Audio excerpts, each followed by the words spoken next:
Welcome back to Classic Stories and Fairy Tales. I'm your host and narrator, Jerry Coble, and we are reading The Life and Adventures of Robinson Crusoe by Daniel Defoe. And today we are reading Chapter 10, titled Tames Goats. I cannot say that after this, for 5 years, any extraordinary thing happened to me, but I lived on in the same course, in the same posture and place as before. The chief things I was employed in, besides my yearly labor of planting my barley and rice and curing my raisins, of both which I always kept up just enough to have sufficient stock of 1 year's provisions beforehand, I say, besides this yearly labor and my daily pursuit of going out with my gun, I had one labor, to make a canoe, which at last I finished, so that by digging a canal to it of 6 feet wide and 4 feet deep, I brought it into the creek almost half a mile. As for the first, which was so vastly big, for I made it without considering beforehand, as I ought to have done, how I should be able to launch it. So, never being able to bring it into the water, or bring the water to it, I was obliged to let it lie where it was as a memorandum to teach me to be wiser the next time. Indeed, the next time, though I could not get a tree proper for it, and was in a place where I could not get the water to it at any less distance than, as I have said, near half a mile, yet, as I saw it was practicable at last, I never gave it over, and though I was near 2 years about it, yet I never grudged my labor in hopes of having a boat to go off to sea at last. However, though my little periagua was finished, yet the size of it was not at all answerable to the design which I had in view when I made the first. I mean of venturing over to the terra firma, where it was above 40 miles broad. Accordingly, the smallness of my boat assisted to put an end to that design, and now I thought no more of it. As I had a boat, my next design was to make a cruise round the island, for as I had been on the other side in one place, crossing, as I have already described it, over the land, so the discoveries I made in that little journey made me very eager to see other parts of the coast, and now I had a boat, I thought of nothing but sailing round the island. For this purpose, that I might do everything with discretion and consideration, I fitted up a little mast in my boat, and made a sail, too, out of some of the pieces of the ship's sails which lay in store, and of which I had a great stock by me. Having fitted my mast and sail, and tried the boat, I found she would sail very well. Then I made little lockers or boxes at each end of my boat, to put provisions, necessaries, ammunition, and etc. into, to be kept dry either from rain or the spray of the sea, and a little long hollow place I cut in the inside of the boat where I could lay my gun, making a flap to hang down over it to keep it dry. I fixed my umbrella also in the step at the stern, like a mast, to stand over my head and keep the heat of the sun off me, like an awning, and thus I every now and then took a little voyage upon the sea, but never went far out, nor far from the little creek. At last, being eager to view the circumference of my little kingdom, I resolved upon my cruise, and accordingly I victualled my ship for the voyage, putting in 24 of loaves, cakes I should call them, of barley bread, an earthen pot full of parched rice, a food I ate a good deal of, a little bottle of rum, half a goat, and powder and shot for killing more, and 2 large watch coats, of those which, as I mentioned before, I had saved out of the seaman's chest. These I took, one to lie upon, and the other to cover me in the night. It was the 6th of November, in the 6th year of my reign, or my captivity, whichever you please, that I set out on this voyage, and I found it much longer than I expected, for though the island itself was not very large, yet when I came to the east side of it, I found a great ledge of rocks lie out about 2 leagues into the sea, some above the water, some under it, and beyond that a shoal of sand, lying dry half a league more, so that I was obliged to go a great way out to sea to double the point. When I first discovered them, I was going to give over my enterprise and come back again, not knowing how far it might oblige me to go out to sea, and above all, doubting how I should get back again. So I came to an anchor, for I had made a kind of an anchor with a piece of broken grappling which I got out of the ship. Having secured my boat, I took my gun and went on shore, climbing up a hill, which seemed to overlook that point where I saw the full extent of it, and resolved to venture. In my viewing the sea from that hill where I stood, I perceived a strong and indeed a most furious current which ran to the east and even came close to the point, and I took the more notice of it because I saw there might be some danger that when I came into it, I might be carried out to sea by the strength of it, and not be able to make the island again. And indeed, had I not got first upon this hill, I believe it would have been so, for there was the same current on the other side of the island, only that it set off at a further distance, and I saw there was a strong eddy under the shore, so I had nothing to do but to get out of the first current, and I should presently be in an eddy.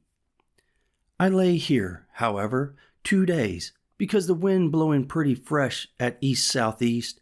and that being just contrary to the current, made a great breach of the sea upon the point, so that it was not safe for me to keep too close to the shore for the breach, nor to go too far off because of the stream. The 3rd day, in the morning, the wind having abated overnight, the sea was calm, and I ventured. But I am a warning to all rash and ignorant pilots, for no sooner was I to come to the point, when I was not even my boat's length from the shore, but I found myself in a great depth of water and a current like the sluice of a mill. It carried my boat along with it with such violence that all I could do could not keep her so much as on the edge of it, but I found it hurried me further and further out from the eddy, which was on my left hand. There was no wind stirring to help me, and all I could do with my paddles signified nothing. And now I began to give myself over for the lost, for as the current was on both sides of the island, I knew in a few leagues' distance they must join again, and then I was irrecoverably gone, nor did I see any possibility of avoiding it, so that I had no prospect before me but of perishing, not by the sea, for that was calm enough, but of starving from hunger. I had indeed found a tortoise on the shore, as big almost as I could lift, and had tossed it into the boat, and I had a great jar of fresh water, that is to say, one of my earthen pots. But what was all this to being driven into the vast ocean, where, to be sure, there was no shore, no mainland or island, for 1,000 leagues at least? And now I say how easy it was for the providence of God to make even the most miserable condition of mankind worse. Now I look back upon my desolate, solitary island as the most pleasant place in the world, and all the happiness my heart could wish for was to be put there again. I stretched out my hands to it with eager wishes. "O happy desert," said I shall never see thee more. O miserable creature, whither am going?"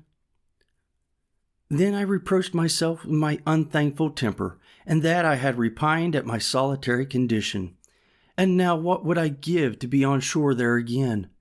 Thus, we never see the true state of our condition till it is illustrated to us by its contraries, nor know how to value what we enjoy, but by the want of it. It is scarcely possible to imagine the consternation I was now in, being driven from my beloved island, for so it appeared to me now to be, into the wide ocean, almost 2 leagues, and in the utmost despair of ever recovering it again. However, I worked hard till indeed my strength was almost exhausted, and kept my boat as much to the northward, that is, towards the side of the current which the eddy lay on, as possibly I could. When about noon, as the sun passed the meridian, I thought I felt a little breeze of wind in my face, springing up from the south-southeast. This cheered my heart a little, and especially when, in about half an hour more, it blew a pretty gentle gale. By this time, I had got at a frightful distance from the island, and had the least cloudy or hazy weather intervened, I had been undone another way too, for I had no compass on board, and should never have known how to have steered toward the island, if I had but once lost sight of it. But the weather continuing clear, I applied myself to get up my mast again, and spread my sail, standing away to the north as much as possible to get out of the current. Just as I set my mast and sail, and the boat began to stretch away, I saw even by the clearness of the water some alteration of the current was near. For where the current was so strong, the water was foul. But perceiving the water clear, I found the current abate, and presently I found to the east, at about half a mile, a breach of the sea upon some rocks. These rocks, I found, caused the current to part again, and as the main stress of it ran away more southerly, leaving the rocks to the northeast, so the other returned by the repulse of the rocks, and made a strong eddy, which ran back again to the northwest with a very sharp stream. They who know what it is to have a reprieve brought to them upon the ladder, or to be rescued from thieves just going to murder them, or who have been in such extremities, may guess what my present surprise of joy was, and how gladly I put my boat into the stream of this eddy, and the wind also freshening, how gladly I spread my sail to it, running cheerfully before the wind, and with the strong tide or eddy underfoot. This eddy carried me about a league on my way back again, directly towards the island, but about 2 leagues more to the northward than the current which carried me away at first, so that when I came near the island, I found myself open to the northern shore of it, that is to say, the other end of the island, opposite to that which I went out from. When I had made something more than a league of way by the help of this current or eddy, I found it was spent, and served me no further. However, I found that being between 2 great currents, that on the south side which had hurried me away, and that on the north which lay about a league on the other side, I say, between these two, in the wake of the island, I found the water at least still, and running no way, and having still a breeze of wind fair for me, I kept on steering directly for the island, though not making such fresh way as I did before. About 4 o'clock in the evening, being then within a league of the island, I found the point of the rocks which occasioned the disaster stretching out, as is described before, to the southward, and casting off the current more southerly, had, of course, made another eddy to the north, and this I found very strong, but not directly setting the way my course lay, which was due west, but almost fully north. However, having a fresh gale, I stretched across this eddy, slanting northwest, and in about an hour came within about a mile of the shore, where, it being smooth water, I soon got to land. When I was on shore, I fell on my knees and gave God thanks for my deliverance, resolving to lay aside all thoughts of my deliverance by my boat, and refreshing myself with such things as I had, I brought my boat close to the shore, in a little cove that I had spied under some trees, and laid me down to sleep, being quite spent with the labor and fatigue of the voyage. I was now at a great loss which way to get home with my boat. I had run so much hazard, and knew too much of the case to think of attempting it by the way I went out. And what might be at the other side,